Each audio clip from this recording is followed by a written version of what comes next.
विभिन्न संक्रमणहरूले बालबालिकालाई बिरामी गराउने, मृत्यु गराउने जुन जोखिम रहन्छ, उच्च जोखिम रहन्छ र बालबालिकालाई अपाङ्गता गराउने, जस्तो उदाहरणको लागि पोलियोमा हुन्छ हैन, त्यस्ता चाहिँ विकलाङ्ग गराउने सम्मका अवस्था, मृत्यु दर घटाउने, बिरामी हुने दर घटाउने, अपाङ्गता हुने दर घटाउने चाहिँ यो खोपहरू हाम्रो शरीरमा प्रवेश गरिसकेपछि ती रोगहरू विरुद्ध प्रतिरोध शक्ति, हामी एन्टिबडी भन्छौँ, एन्टिबडी विकास भएर हाम्रो शरीरमा ती भाइरसहरू अथवा ब्याक्टेरियाहरू प्रवेश गर्न साथ शरीरले तिनीहरूलाई ती एन्टिबडीहरू मार्फत नष्ट गर्न सक्छ। त्यसले गर्दा बालबालिका सुरक्षित रहन्छन्। यसरी खोपले काम गर्छ।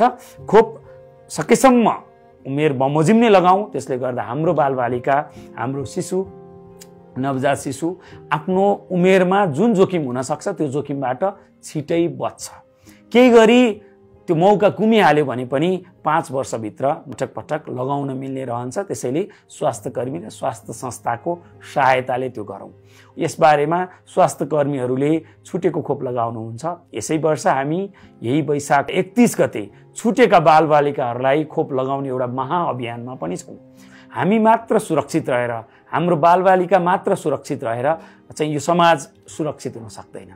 समाजका सबै बालबालिका सुरक्षित भए मात्रै हाम्रा बालबालिका पनि सुरक्षित हुन्छन्। त्यसैले आफ्ना बालबालिकालाई पनि खोप लगाऊ र आफ्नो छरछिमेकका, आफ्ना आफन्त, नातेदार, चिनेका, टोलका, समाजका बालबालिकालाई पनि खोप लगाउन प्रेरित गरौँ।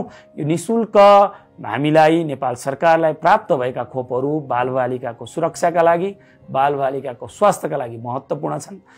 त्यो मौका, त्यो अवसर कुनै पनि बालबालिकाको स्वास्थ्यको हिसाबले पाएको अवसर नगुमाउन हामी सबै सचेत र सजग बनौँ। धन्यवाद।